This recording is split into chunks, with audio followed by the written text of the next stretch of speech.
I recently realized something that sounds ridiculous at first, but the longer you think about it, the more it sounds less like a joke, but actual physical reality. Here's what I found. Ideology behave exactly like the stock market. Not metaphysically in a vague way, I mean almost literally. So people like to imagine that their belief is purely rational or spiritual dedication, as if they calmly review objective evidence and then select the most accurate worldview. But in reality, human beings often behave less like philosopher and more like an investor trying to maximize psychological and social returns while minimizing existential risk. And when you think about it, every ideology has a valuation, aka how socially respected or desirable it is. It has volatility, which is how quickly public opinion and emotional confidence around it change in a given period. It has a maintenance cost, which is the psychological, social, and intellectual effort required to keep believing in it. It has emotional and existential dividends, that is, the comfort, identity, meaning, and moral confidence that an ideology gives you. It has long-term fundamental, which is how well it survives contact with reality or counter-argument over time. And most importantly, it has a potential crash scenario, that is, the moment when reality, society, or personal experience suddenly makes the belief system collapse. And each of them have their unique selling point as well. Some ideologies provide certainty, some provide identity, some provide community, some provide moral confidence, social belonging, superiority, stability, purpose, or emotional comfort. And here's the most interesting part.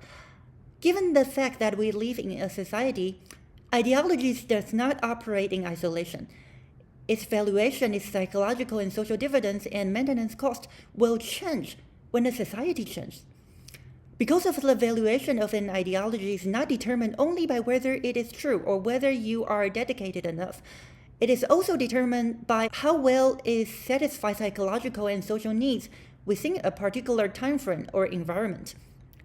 Let's say truthfulness is also a part of the evaluation, which I will talk about it later.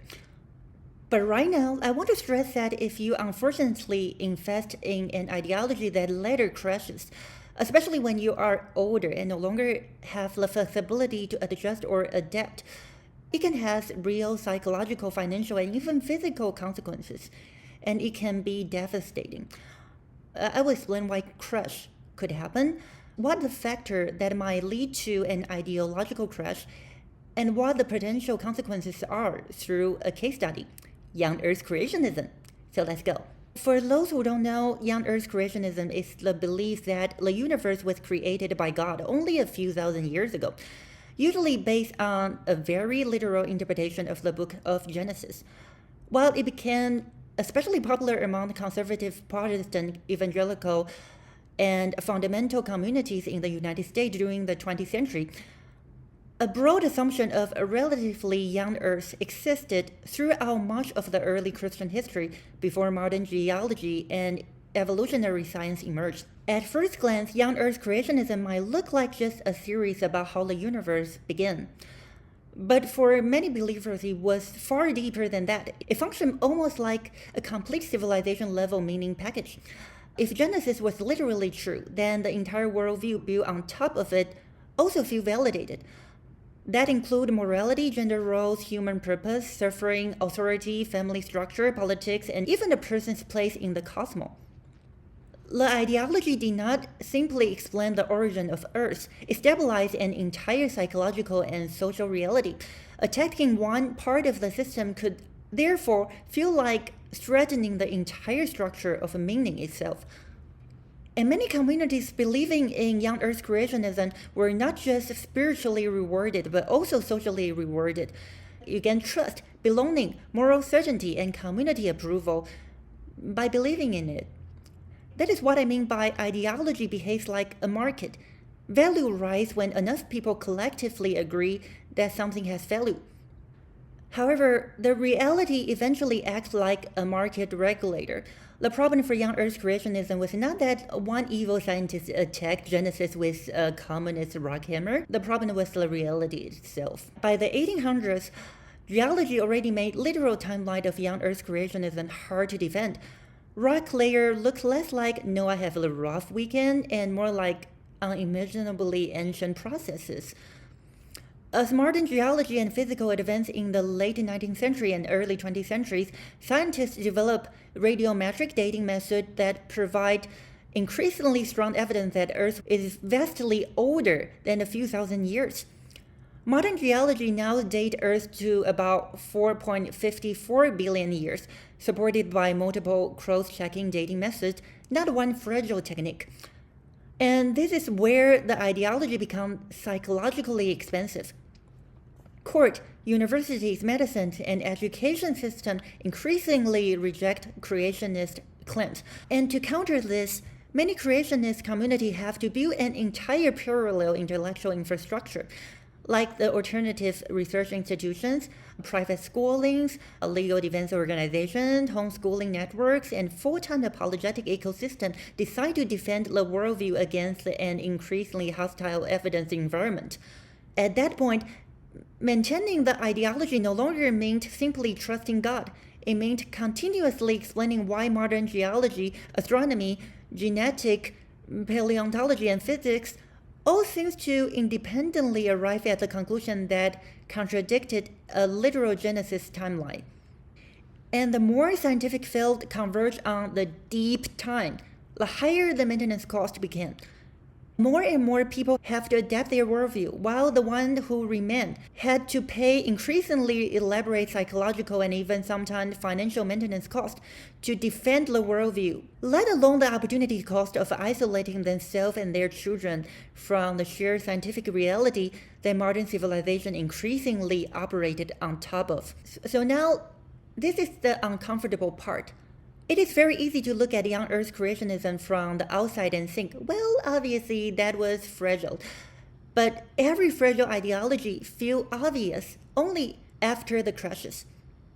Because from our current perspective, young Earth creationism can feel obviously fragile in hindsight, it is easy to look backward from the 21st century and think, how could they not see that crash coming? But that is exactly the psychological trap. Most people inside an unstable ideology do not believe they are holding a fragile asset.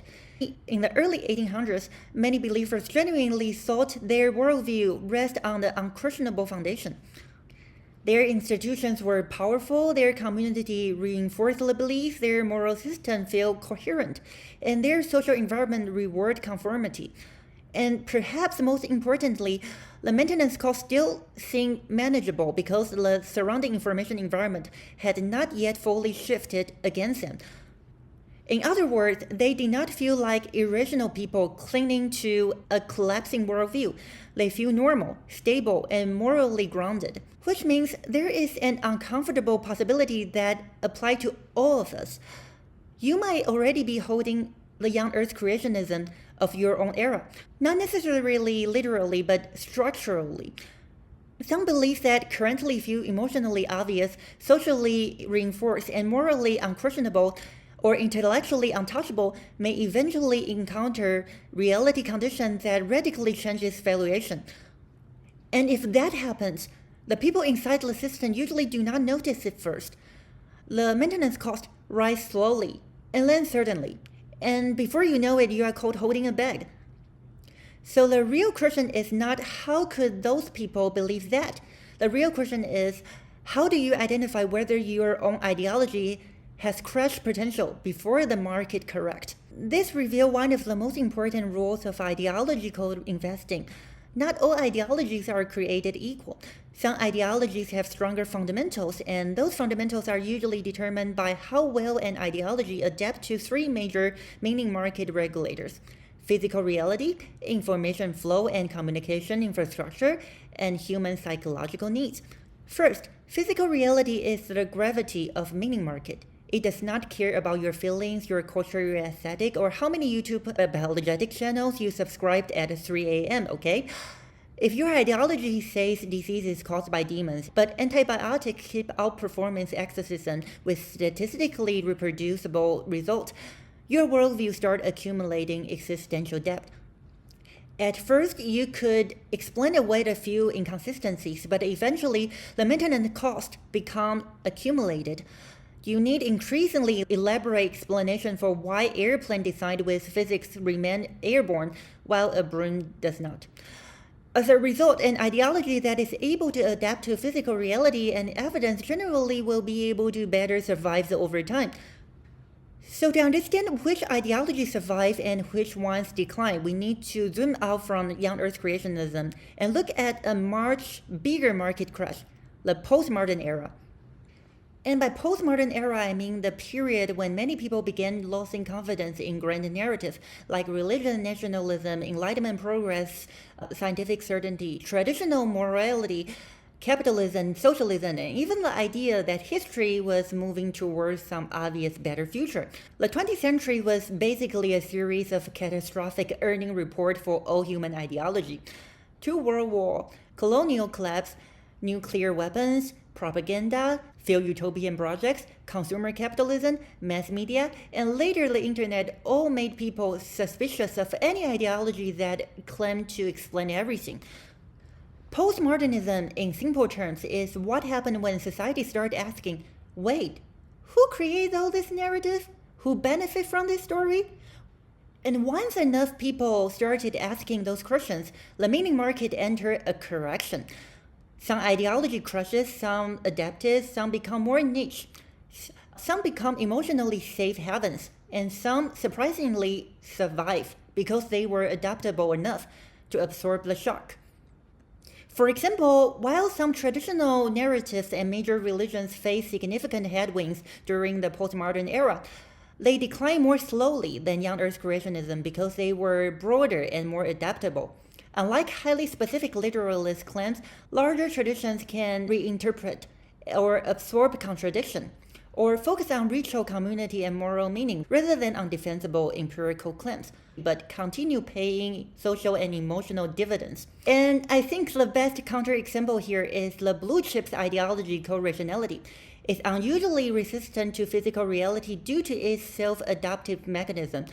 It's not available because rational people are always right. Rational people are wrong constantly. But rationality has one unusual strong feature. It contains an updating mechanism. Most ideology panic when reality contradicts them. Rationality, on the other hand, would just shrug and say, interesting, new evidence detected, model updated. Newtonian physics become incomplete, so then just update to relativity. Classical physics fail at the microscopic level, then put quantum mechanics into the portfolio. Rationality survives because its core value is not permanent certainty.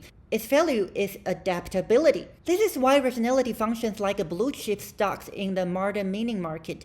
It is not emotionally satisfying in every situation. It does not answer every existential need, but it has strong long-term fundamental. Airplane designs through rational analysis usually do not fall out of the sky.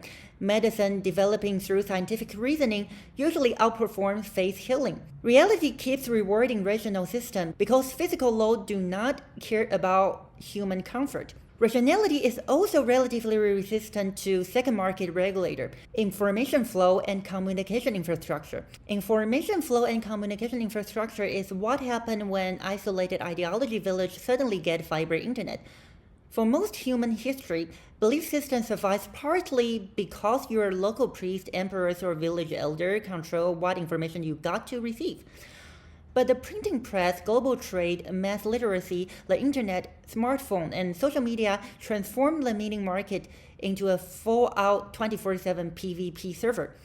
For most of human history, your ideology mostly fought a low-level NPC inside your own village. But now a 19-year-old atheist with fiber internet can spawn directly into your comment section at 3 a.m.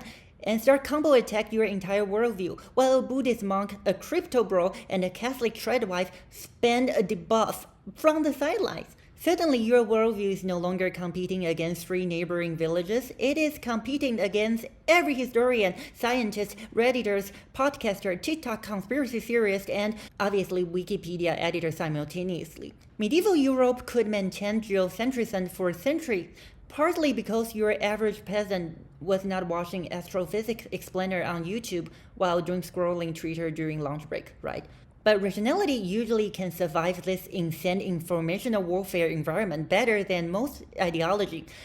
because it was basically designed for this kind of hostile market condition. Its entire business model assumes people will disagree with you, publish evidence against you, embarrass your theories, and occasionally discover that your settled science was accidentally built on a guy measuring skull in 1847 with suspicious confidence. When new evidence appears, rational system can theoretically absorb it instead of immediately declare every inconvenient fact a satanic psyop founded by laser bankers. Peer review, replication, falsifiability, statistical analysis, and model revision function like a built-in anti-fragile mechanism. Well, nowadays, the mini market is messy, politically distorted, and filled with overconfident people on podcasts. Over a long enough time scale, rationality tends to self-correct better than other more speculative ideology. So should you YOLO on rationality? No, because it does have weakness and risks. The biggest weakness is that it's actually quite weak against the third market regulator, human psychological need. Because humans are not always optimized for truth, we are optimized for emotional survivability. A complete accurate worldview that makes people too depressed to function may lose to partially inaccurate worldview that helps them raise children, maintain friendship, avoid despair, and not mentally collapse every Monday morning. This is why ideology with ritual, identity, moral clarity, community, and emotionally satisfying narratives often outperform rational system mass adoption in certain conditions. Rationality can tell you how stars form. It's less effective at comforting your grandmother during the funeral.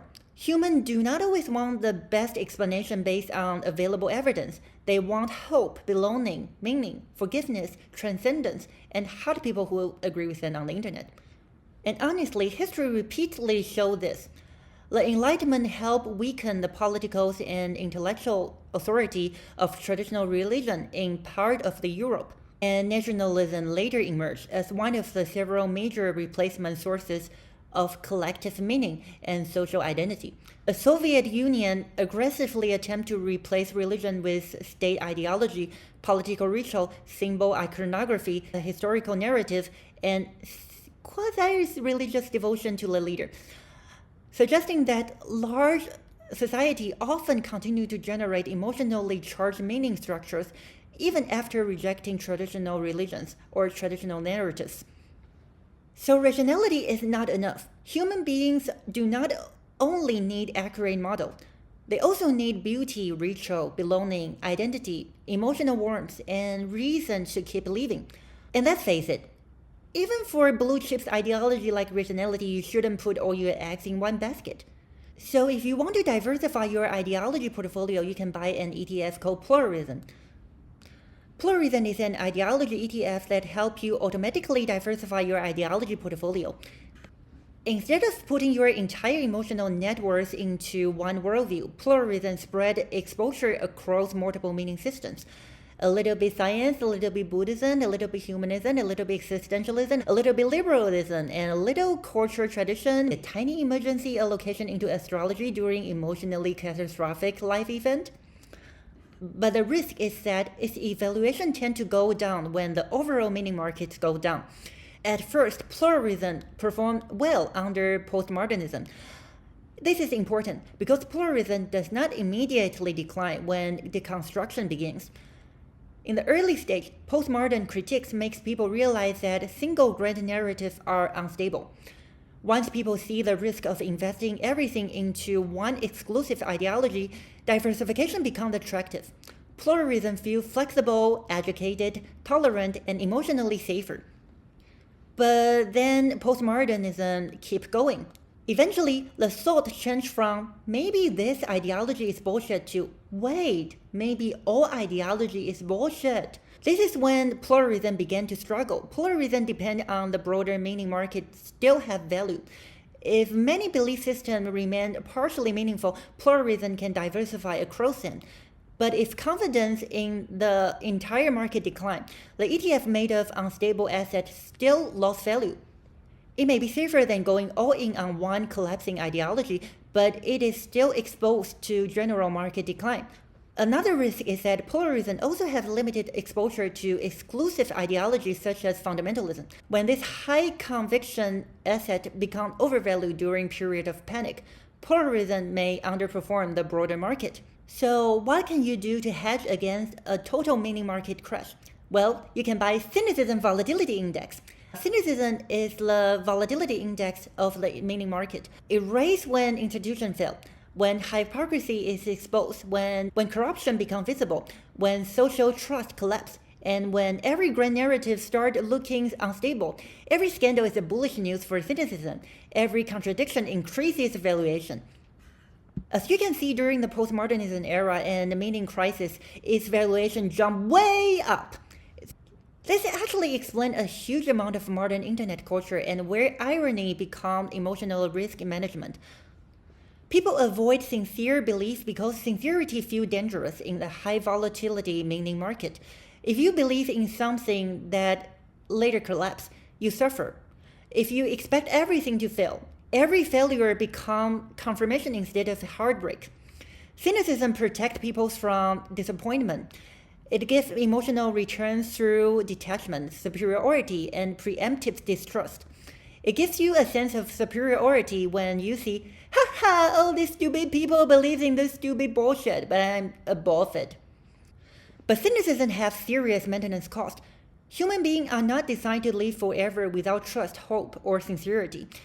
Sustained cynicism becomes psychologically expensive because it does not merely attack the institution.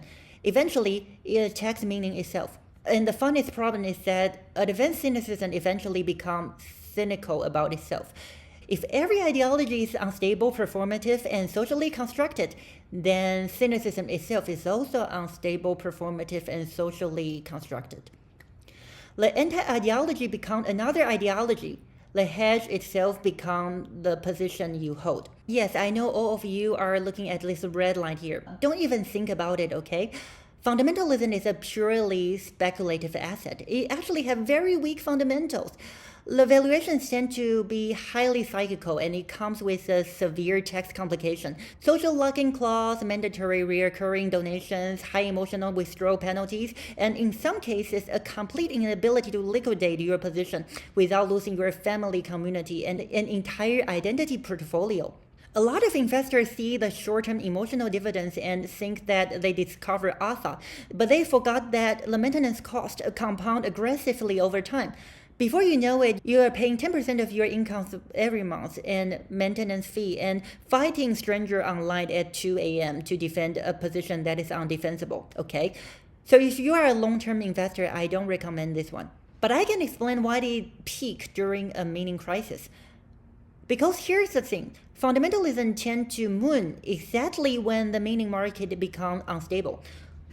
But to understand why the line certainly go vertical after 2010, you first have to understand what this orange zone actually is. The meaning crisis zone is what happened when a civilization accidentally speedrun its shared psychological operation system without successfully install a replacement. Let me explain what that means. By the time we enter the 2000s, and especially the social media era, several things start crashing simultaneously. Traditional religion has already been declining for decades in many developed countries. Trust in governments, media, university, corporations, and other institutions also started collapsing after repeated scandals, war, financial crisis, political polarization, and nonstop internet exposure. Then smartphones and social media arrived, transformed information flow into a 24/7 attention economy death match. For most of the human history, people inherit meaning locally. Your religion, morality, national identity, social role, and worldview were relatively stable because your entire environment reinforced them.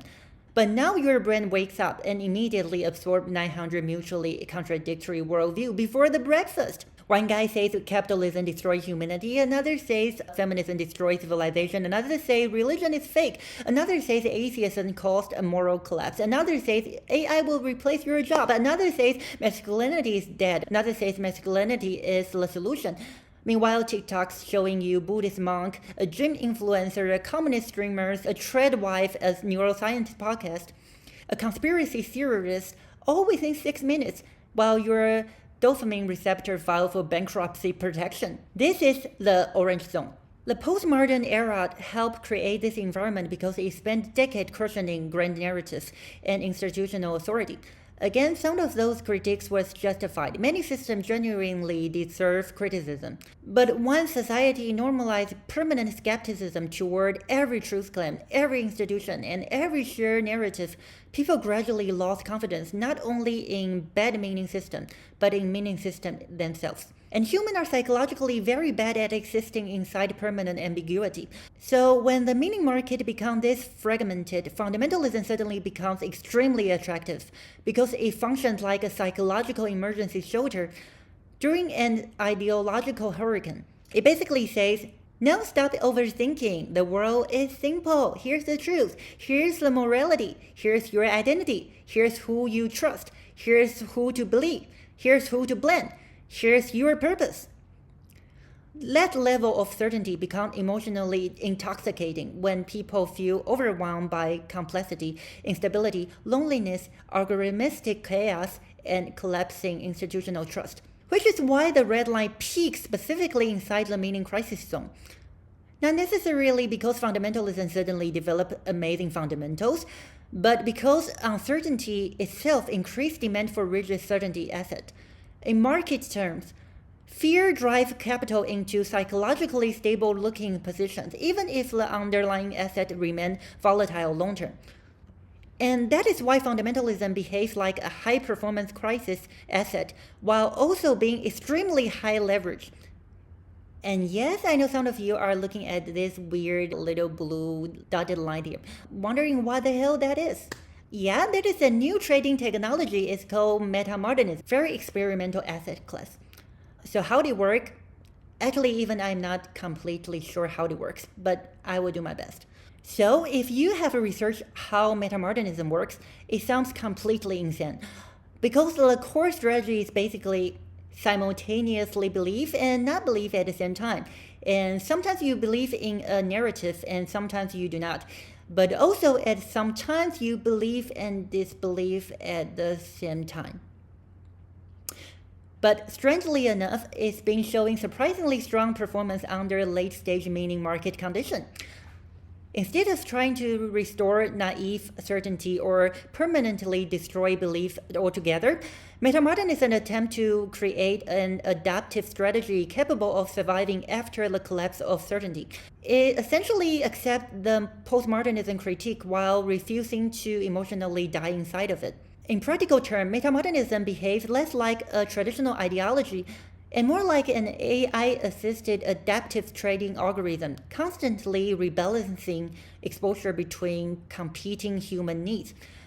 It recognizes that institutions are flawed, narratives are partially constructed, and certainty is unstable.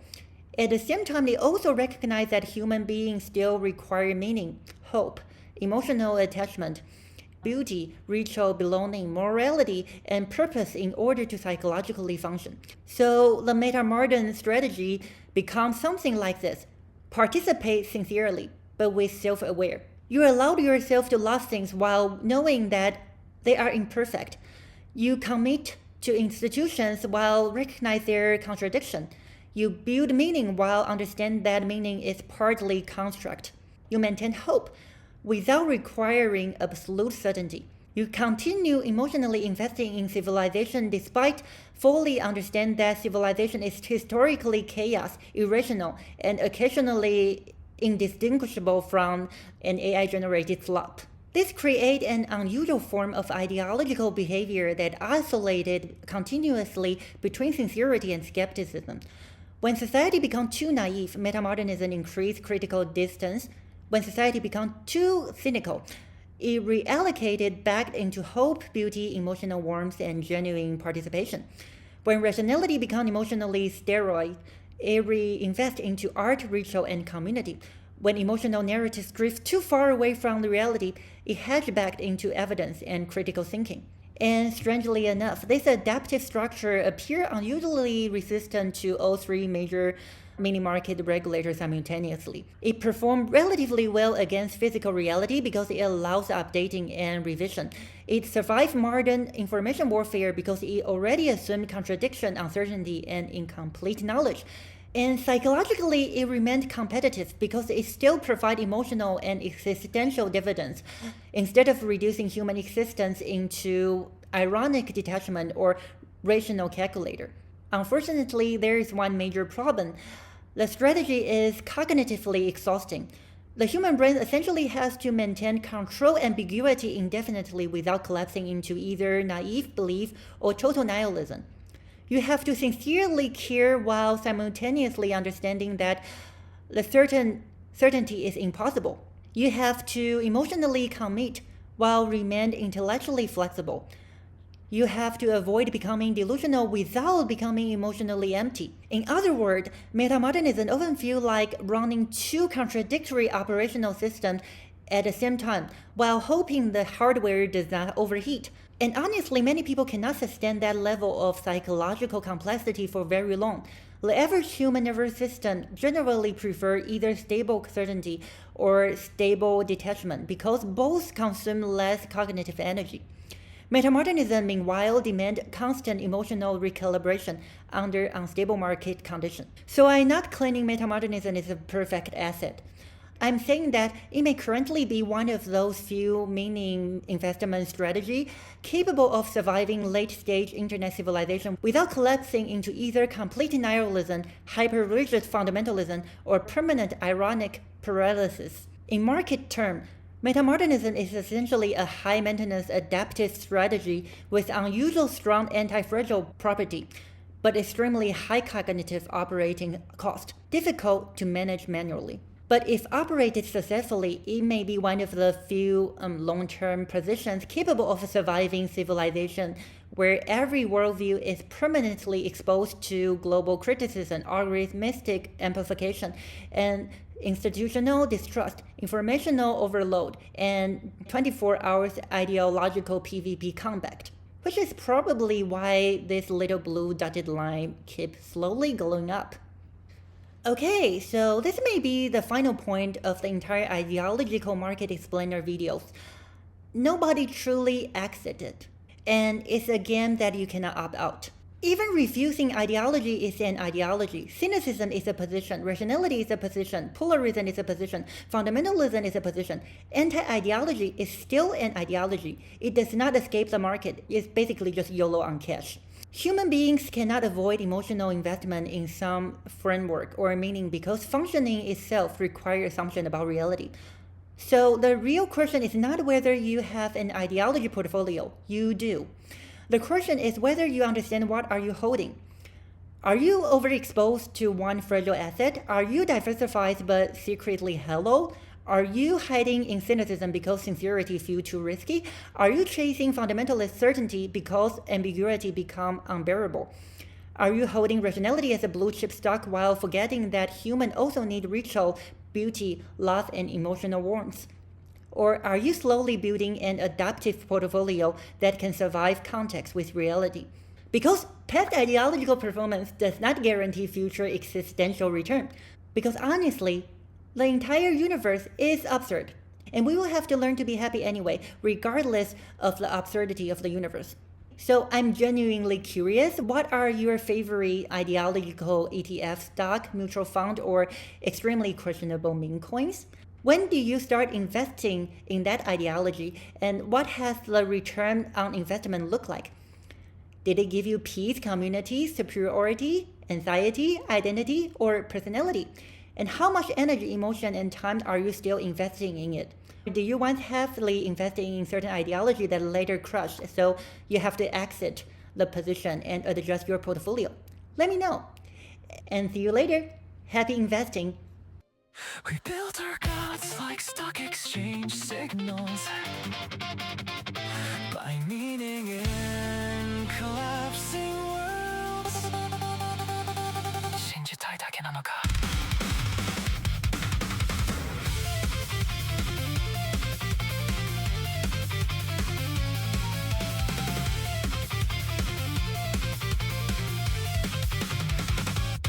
Everybody Everybody trading fragments of reality, buying certainty in ideological economies. Red line rising, blue chip rationality. Cynics laughing from the edge of volatility. Young gods fossilized in ancient symmetry. Quarterly collapse from geology. Every contradiction shakes identity. Still we hold the light emotionally. We built our homes from collective hallucination. Social proof became civilization. But every age rewrites the valuation. History moves like liquidation. Maybe truth was never stable. Maybe faith was always flame. Maybe humans need a story just to psychologically remain.